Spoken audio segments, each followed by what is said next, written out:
বাংলাদেশের free fire ইতিহাসের পাতায় একটি নাম চিরস্থায়ী হয়ে আছে, নাঈম আলম। চট্টগ্রামের হালি শহরের শান্ত এক কিশোর থেকে পুরো দেশের MP40 কিং হয়ে ওঠার গল্পটা ছিল রূপকথার মতো। গল্পটা শুরু হয় 2019 সালের দিকে। তখন ফ্রি ফায়ার গেমটি বাংলাদেশে কেবল ডানা মেলছে। এক সাধারণ স্মার্টফোন আর ভাঙাচোরা ইন্টারনেট নিয়ে নাঈম যখন বারমুডা ম্যাপে নামতেন, কেউ জানতো না এই ছেলেই একদিন 1 মিলিয়ন মানুষের ভালোবাসা জিতবে। তার আঙুলের ছোঁয়ায় MP40 গানটি যেন জীবন্ত হয়ে উঠত। নিখুঁত হেডশট আর বিদ্যুৎ গতির মুভমেন্টে তিনি বড় বড় সব এনিমি স্কোয়াডকে ধুলোয় মিশিয়ে দিতেন। তার জনপ্রিয়তার তুঙ্গে থাকা সময়টা ছিল 2020 সাল। তখন ইউটিউবে গেমিং উইথ নাঈম মানেই ছিল টানটান উত্তেজনা। প্রথম Bangladeshi free fire content creator হিসেবে তিনি যখন 10 লক্ষ সাবস্ক্রাইবার পূর্ণ করে গোল্ডেন প্লে বাটন হাতে পেলেন, সেটি ছিল পুরো দেশের গেমিং কমিউনিটির জন্য এক গর্বের মুহূর্ত।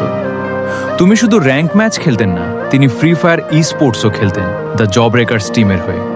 যেই টিমের লিডার ছিল তানভীর ভাই, যাকে সবাই জেবি ফ্রিক 22 নামে চিনে। নাঈম আলম আমাদের ছেড়ে গেলেও তানভীর ভাই এখনও আমাদের মাঝে আছে। একবার এক ম্যাচে 21টি হেডশট নেওয়ার সেই রেকর্ড আজও পুরনো খেলোয়াড়দের মনে দাগ কেটে আছে। লোকে তাকে কেবল MP40 নয়, তার বুদ্ধিমত্তার জন্য দ্য IQ কিং বলতেও শুরু করল। নাঈমের বিশেষত্ব ছিল তার বিনয়ী স্বভাব। ভিডিওতে কোনো বাড়তি চিৎকার নেই, ছিল কেবল শান্ত মাথায় নিখুঁত গেমপ্লে।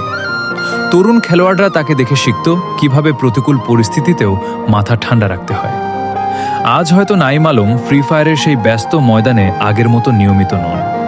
2023 সালের দিকে তিনি যখন আনুষ্ঠানিকভাবে গেমিং থেকে বিরতি নিলেন, হাজারো ভক্তের মন ভেঙে গিয়েছিল। কিন্তু আজও যখন কোনো নতুন প্লেয়ার MP40 হাতে নিয়ে হেডশট দেওয়ার চেষ্টা করে, কিংবা কেউ যখন বাংলাদেশের প্রথম গোল্ডেন প্লে বাটন জয়ী গেমারের নাম খুঁজে, তখন হালি শহরের সেই শান্ত ছেলেটির নামই সবার আগে উঠে আসে। নাঈম আলম কেবল একজন গেমার ছিলেন না, তিনি ছিলেন বাংলাদেশের ফ্রি ফায়ার বিপ্লবের এক জীবন্ত কিংবদন্তি। আমি রাব্বি ছিলাম তোমাদের সাথে স্পোর্টস নিউজ বাংলাদেশ থেকে। নতুন নতুন নিউজ ও আপডেট নিয়ে আবার দেখা হবে।